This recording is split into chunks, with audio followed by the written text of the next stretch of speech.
As a prime minister ಬರಬಾರದು ಅಂತ ನೀವು ಹೇಳೋದು ಅಂತಂದ್ರೆ ಎಂತ ದುರಂತಕಾರಿ. ಇದು ಬಹಳ ದುರದೃಷ್ಟಕರ ಸಂಗತಿ ಅಂತ.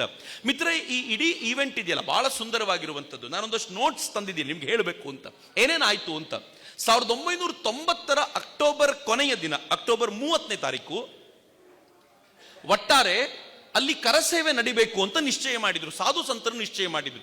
ನಿಶ್ಚಯ ಮಾಡಿದ್ದು ಯಾವಾಗ ಗೊತ್ತಾ? ಆ ವರ್ಷದ ಜನವರಿ ತಿಂಗಳಲ್ಲಿ ನಿಶ್ಚಯ ಮಾಡಿದ್ರು, ಅಕ್ಟೋಬರ್ ಅಲ್ಲಿ ಮಾಡಬೇಕು ಅಂತ. ಎಲ್ಲ ಉಳಿದ ಸಾಧುಗಳು ಗಲಾಟೆ ಮಾಡಿದ್ರು. ಏನ್ ಗಲಾಟೆ ಮಾಡಿದ್ರು ಅಂತಂದ್ರೆ, ಜನವರಿಯಲ್ಲಿ ಡಿಸೈಡ್ ಮಾಡಿ ಅಕ್ಟೋಬರ್ ಅಲ್ಲಿ ಮಾಡ್ತಾ ಇದ್ದೀರಾ, ಎಷ್ಟು ಡಿಸ್ಟೆನ್ಸ್ ಇದೆ, ಆದಷ್ಟು ಬೇಗ ಘೋಷಣೆ ಕೊಡಿಯಲ್ಲ, ನಮಗೆಲ್ಲ ಕರಸೇವೆ ಮಾಡಬೇಕು ಅಂತ ಹುಚ್ಚತ್ತಿದೆ ಅಂತ. ಆದ್ರೆ ಉಳಿದ ಸಾಧುಗಳು ಏನ್ ಹೇಳಿದ್ರು ಗೊತ್ತಾ? ಹಂಗೆ ಮಾಡಬಾರದು, ಸರ್ಕಾರಕ್ಕೂ ನಾವು ಟೈಮ್ ಕೊಡಬೇಕು, ಮುಸ್ಲಿಂ ಬಂಧುಗಳಿಗೆ ನಮ್ಮ ಆಗ್ರಹವನ್ನು ಅರಿತುಕೊಳ್ಳೋದಕ್ಕೆ ಟೈಮ್ ಕೊಡಬೇಕು, ಅರ್ಜೆಂಟಲ್ಲಿ ಮಾಡಬಾರದು. ಏನ್ ದೊಡ್ಡತನ ರೀ ನಮ್ದು.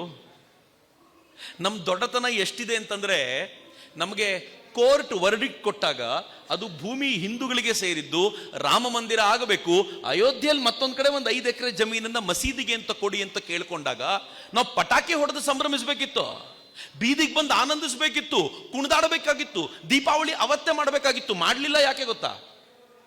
ನಮ್ಮ ಊರಿನಲ್ಲಿರೋ ಮುಸಲ್ಮಾನರಿಗೆ ಬೇಜಾರಾಗತ್ತೇನೋ ಪಾಪ, ಅವ್ರಿಗೆ ಬೇಜಾರಾಗೋದು ಬೇಡ. ಏನು ವಿಶಾಲ ಮನೋಭಾವ ರೀ ನಮ್ದು. ಅವತ್ತು ಹಂಗೆ ಅಷ್ಟು ಟೈಮ್ ಕೊಟ್ಟು ಅಕ್ಟೋಬರ್ 30ಕ್ಕೆ ಮಾಡಬೇಕು ಅಂತ ನಿಶ್ಚಯ ಮಾಡಿದ್ವಿ. ಆಗ ಮುಲಾಯಂ ಸಿಂಗ್ನ ಗವರ್ಮೆಂಟ್ ಇತ್ತು.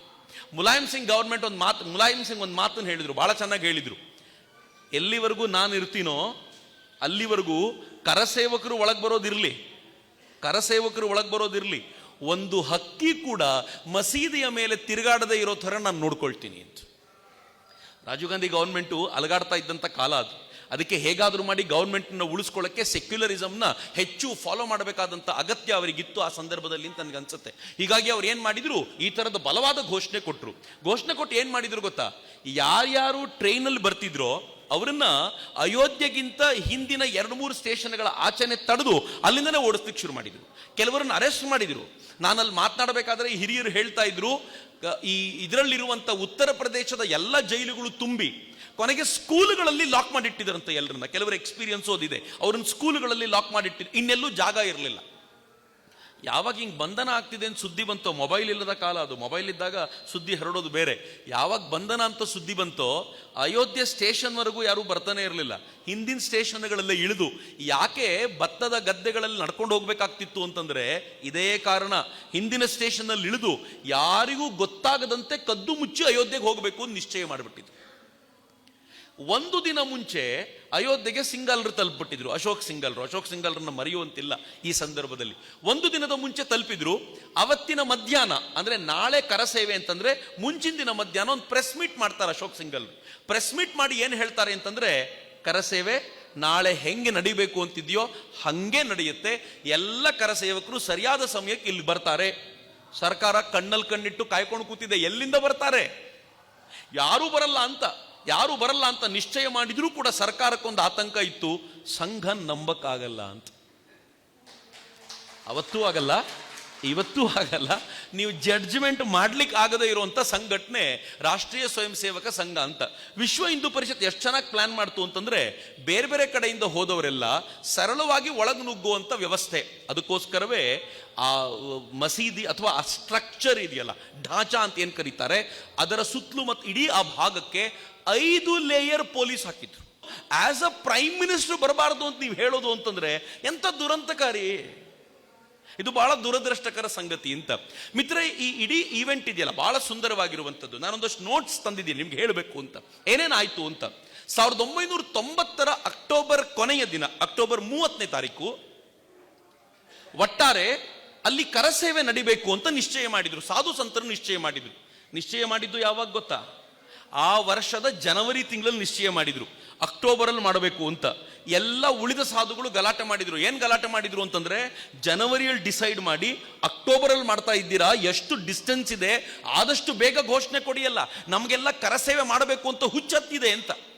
ಆದ್ರೆ ಉಳಿದ ಸಾಧುಗಳು ಏನ್ ಹೇಳಿದ್ರು ಗೊತ್ತಾ? ಹಂಗೆ ಮಾಡಬಾರದು, ಸರ್ಕಾರಕ್ಕೂ ನಾವು ಟೈಮ್ ಕೊಡಬೇಕು, ಮುಸ್ಲಿಂ ಬಂಧುಗಳಿಗೆ ನಮ್ಮ ಆಗ್ರಹವನ್ನು ಅರಿತುಕೊಳ್ಳೋದಕ್ಕೆ ಟೈಮ್ ಕೊಡಬೇಕು, ಅರ್ಜೆಂಟಲ್ಲಿ ಮಾಡಬಾರದು.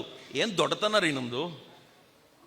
ನಮ್ಮ ದೊಡ್ಡತನ ಎಷ್ಟಿದೆ ಅಂತಂದ್ರೆ, ನಮಗೆ ಕೋರ್ಟ್ ವರ್ಡಿಕ್ಟ್ ಕೊಟ್ಟಾಗ ಅದು ಭೂಮಿ ಹಿಂದೂಗಳಿಗೆ ಸೇರಿದ್ದು, ರಾಮ ಮಂದಿರ ಆಗಬೇಕು, ಅಯೋಧ್ಯೆಯಲ್ಲಿ ಮತ್ತೊಂದು ಕಡೆ ಒಂದು 5 ಎಕರೆ ಜಮೀನನ್ನ ಮಸೀದಿಗೆ ಅಂತ ಕೊಡಿ ಅಂತ ಕೇಳ್ಕೊಂಡಾಗ ನಾವು ಪಟಾಕಿ ಹೊಡೆದು ಸಂಭ್ರಮಿಸಬೇಕಿತ್ತು, ಬೀದಿಗೆ ಬಂದು ಆನಂದಿಸಬೇಕಿತ್ತು, ಕುಣಿದಾಡಬೇಕಾಗಿತ್ತು, ದೀಪಾವಳಿ ಅವತ್ತೇ ಮಾಡಬೇಕಾಗಿತ್ತು. ಮಾಡಲಿಲ್ಲ. ಯಾಕೆ ಗೊತ್ತಾ? ನಮ್ಮ ಊರಿನಲ್ಲಿರೋ ಮುಸಲ್ಮಾನರಿಗೆ ಬೇಜಾರಾಗತ್ತೇನೋ ಪಾಪ, ಅವ್ರಿಗೆ ಬೇಜಾರಾಗೋದು ಬೇಡ. ಏನು ವಿಶಾಲ ಮನೋಭಾವ ರೀ ನಮ್ದು. ಅವತ್ತು ಹಂಗೆ ಅಷ್ಟು ಟೈಮ್ ಕೊಟ್ಟು ಅಕ್ಟೋಬರ್ 30ಕ್ಕೆ ಮಾಡಬೇಕು ಅಂತ ನಿಶ್ಚಯ ಮಾಡಿದ್ವಿ. ಆಗ ಮುಲಾಯಂ ಸಿಂಗ್ನ ಗವರ್ಮೆಂಟ್ ಇತ್ತು.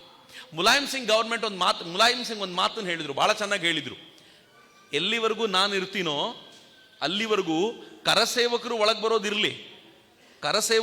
ಬರೋದಿರಲಿ, ಒಂದು ಹಕ್ಕಿ ಕೂಡ ಮಸೀದಿಯ ಮೇಲೆ ತಿರುಗಾಡದೇ ಇರೋ ಥರ ನಾನು ನೋಡ್ಕೊಳ್ತೀನಿ ಅಂತ.